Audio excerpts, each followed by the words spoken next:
Muna tayo mag-eleksyon ng local board of directors dahil isa ako sa mga nagpatanggal ng mga lumang board of directors.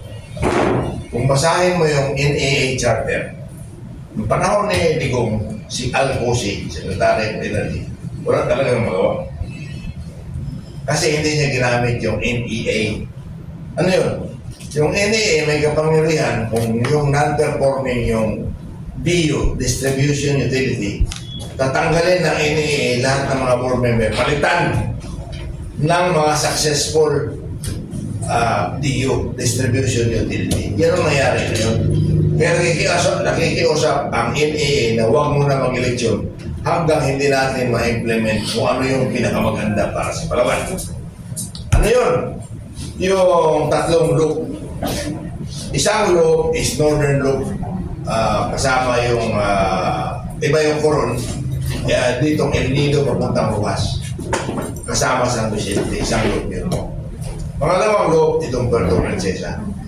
Pangatlong loop, yung second district hanggang Balabac. Kasama na yung submarine cable sa Balabac sa mga isla. So yun ang mayari. Saan magkagaling ang kurente? Pagdadagdag ng operating power plants. Now, yung CBNC, magsasara na yun. Hopefully, yung coal plant doon na 44 megawatt. Kausap ko si President Dennis Zamora, magsasara na yun. At i-rehab nila para magbibenta na sila ng power. Yung DMCI naman, mag-i-expand ng kanilang coal sa Nara at saka maglalagay pa ng isang coal plant doon sa Apurawan. So, para yung ating magiging base load dito, at saka mayroong isang biomass sa Ross Point na hindi ko alam, titingnan ko pa. Na kung mayon, naghanap ako ng mga investor maglagay ng biomass. Ano yung biomass? Yung fuel niya hindi na diesel, ipa, coconut waste, yung tangkay na palay. Nakita ko sa Isabela, isang buliga na tangkay na palay at saka mga ipa. Kano binibili nung araw, nagsimula 30 centavos per kilo. Ngayon, 280 na. Napakaganda, di ba? Wala din. Emitting, producing 15 megawatt. Isabela Power Plant.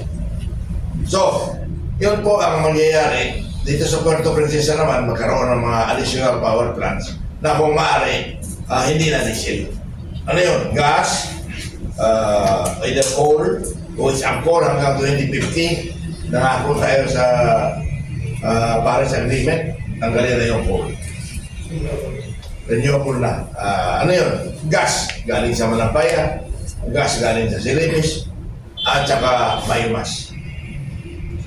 So, ganun ang plano ng Paliko. Na ngayon, ang nagpaplano talaga sa Paliko is yung NEA. Kaya, ang pakiusap ng NEA administrator, pabayaan mo na sila na magawa mo na yung looping.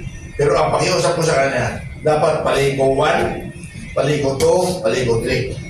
Ayaw ko pumayag na isang Paliko lang magmamanage. Hindi kaya. Nakita na natin eh.